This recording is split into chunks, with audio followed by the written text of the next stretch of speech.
প্রিয় শিক্ষার্থী বন্ধুরা, আজকে আমরা রবীন্দ্রনাথের উপন্যাসগুলোকে খুব সহজেই কিভাবে মনে রাখা যায় তার খুব সুন্দর এবং দারুণ একটি টেকনিক শেখাবো। এই টেকনিকের মাধ্যমে আপনারা খুব সহজেই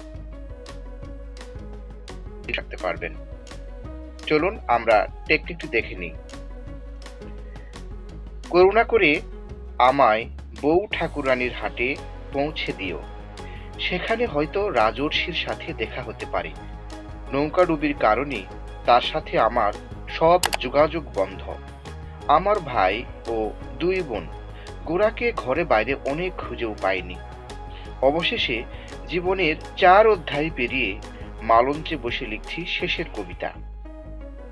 তো বন্ধুরা, এখানে লাল কালিতে আন্ডারলাইন করা যে অংশগুলো দেখতে পাচ্ছেন সেগুলোই হচ্ছে রবীন্দ্রনাথের উপন্যাস করুণা, যেটি রবীন্দ্রনাথ ঠাকুরের প্রথম লেখা একটি উপন্যাস। তবে এই উপন্যাসটি তিনি সম্পূর্ণ করতে পারেন। এরপরে বউ ঠাকুরানীর হাট, এটি রবীন্দ্রনাথ ঠাকুরের একটি সামাজিক উপন্যাস।